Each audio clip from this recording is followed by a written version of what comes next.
Call their people. Now, I understand when you call up at Senator, in my case, John Cornyn's office, you're not going to talk to John Cornyn. But the people that answer that phone is going to get the message to him when that message over and over and over and over and again is protect my nation, secure the border, and defend this nation as a nation. If they hear that over and over and over, it does come to resonate with them. We proved that back in the summer with the basically the turning back of the immigration bill by you, the American citizen. So continue to make those phone calls. Even if you don't think something's going on, pick up the phone. Say, we want border security, border security, border security. Yes, sir.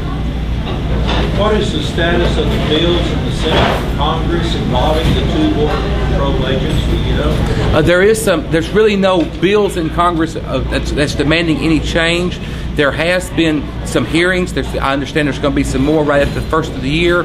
There is some indication that President Bush may pardon them when he leaves office. No guarantees in that. But even if he does do that, they're still looking at staying in prison for more than another year. If you can imagine staying in a 9 by 12 room, 23 hours a day, 7 days a week, a year is a long, long time. Each time you call your senator, no matter what it's for, mention Ramos and Capion. Some of y'all may know that Deputy Sheriff Gilmer Hernandez, also one of the ones that was sentenced to prison, will be released Monday morning at 9:15 from the halfway house in Rock Springs. Oh, actually, I think he's actually in San Antonio, but we'll be returning to Rock Springs on the 20th of this month. Not this Saturday, but next Saturday. There is a welcome home party in Rock Springs, and you are all invited to attend that party. I do encourage you to do that. You will meet some fine American patriots. You will get to meet Gilmer Hernandez himself. You'll get to meet Gary Brugman, another Border Patrol agent that was sent to prison for simply using his foot to push an illegal alien that was attacking another agent to the ground. Both of them will be there. There will literally be hundreds of people there. I encourage you to come down and make that a welcome home party, for you will meet some of the finest patriots in this nation, and they will get an opportunity to meet you as fine American patriots as well. Next question. I thought Ted Poe got those boys released along that way. No, he has made, Ted Poe has done a lot of work toward it. He's the one that's headed it up a lot to try to get them released, but they are still in custody, and at this time, unless we get a new trial for them agents, it's going to lead to either the remainder of the 12-year sentence or a pardon from the president. Will be all it's about. Yes, Ken. Isn't there a bill put forth that needed to pass for the Congress to fund the incarceration of Ramos? Yeah, there was a bill brought forward on that, and it basically died, is my understanding. It was a bill that was brought forth that would stop funding of the money that it took to incarcerate Ramos and Capion. But my understanding, it got removed because they don't fund the bill to individual prisoners. They would have to defund the entire prison system, was my understanding of why it was basically removed. It would be a shame to have to defund the entire federal prison just to bring justice for 2 people. But these guys are paying a terrible price for protecting our nation. And don't forget those families. And again, think about that welcome home party on the 20th, because you will be there welcoming home Gilmer Hernandez, but your presence there will be transmitted all the way back to federal prison for Ramos and Capion. Yes, ma'am. I'll get with you next. Is there anybody working on a bill to not let them have the birthright citizenship here, or maybe cut off for medical care and all that? There is no bill that will cut off their birthright for here, because the birthright is covered in the 14th Amendment of the United States Constitution.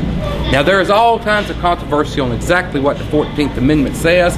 I think personally in Article 5 of the 14th Amendment is very clear that the 14th Amendment was put in our Constitution for the sole purpose of slavery. It was to guarantee that a state could not deny citizenship to a slave at the end of the Civil War. It probably, at this point, probably needs removing because it no longer comes into play, but there is no bill, as far as I know at this time, to remove that from the Constitution.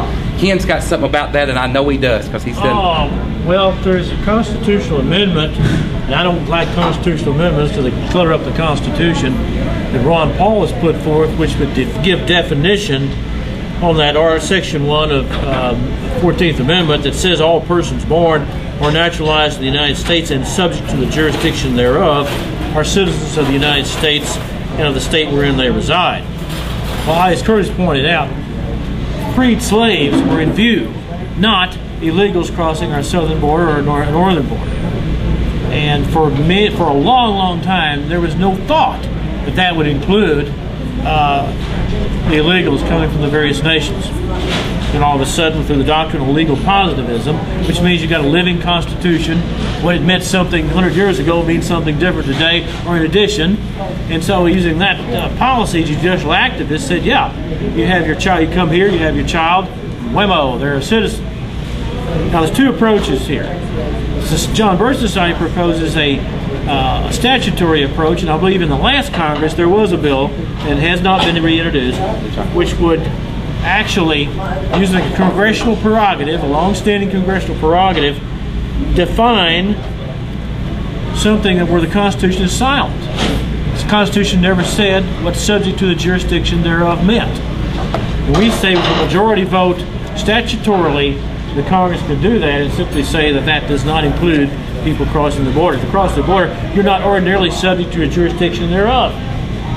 Ask Felipe Calderon. He says wherever there's a Mexican, there's Mexico. Well, they're still subject to the jurisdiction of Mexico, not the United States. They can do it by statute. Ron Paul thinks it needs a constitutional amendment, but we're all going in the same direction on that. And again, I'm not a big fan of the 14th Amendment for a lot of reasons, but as long as we got it, let's don't stretch it any further than it is. And including illegal aliens here is a monstrous act of left-wing judicial activism that can be turned around. He's absolutely correct there. And this burden that's being put on us as taxpayers because of the 14th Amendment is astronomical. Just for example, one hospital in Houston, Texas, which is Herman Hospital, last year funded $240 million for the aid to illegal aliens. That is non-emergency care. $240 million through one hospital. And that is only one hospital of many in Houston, of many in Texas, and of many throughout this entire nation. I think you had another question.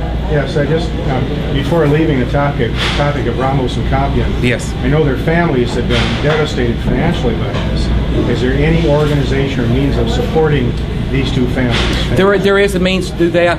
If you go to our website, there is an address. If you do not send the money to U.S. Border Watch, whether you send it directly to the family, and that information is available on our website. The Ramos family is a little bit better financially off than the Compion family.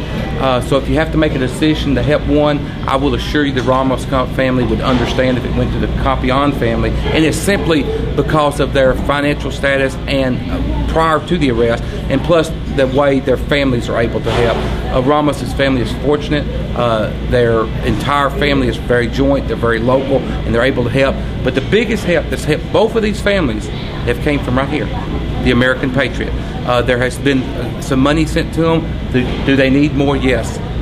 One of their brain breadwinners is going to be in prison unless something changes for a long time.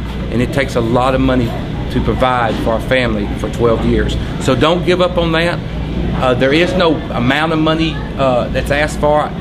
This family is very appreciative if it's $1, $100, or $1,000. I have met with the families on a number of occasions, and I wish they were here because, believe me, they're just normal people like us, and they do appreciate everything that is being done for them by the American citizen itself. You can also go to their own personal websites, which is freeramosandcompion.com. And that will also get you that way to send money. Be very cautious sending money to any organization that says they're going to pass it on. Something always happens in that. That's why U.S. Border Watch and I don't collect money and then try to pass it on. We encourage you to give it directly. If you cannot figure out how to do it, if you'll make a check payable to them and mail it to us, then we'll send it to them. But make it payable to the Ramos or Compion family, not U.S. Border Watch.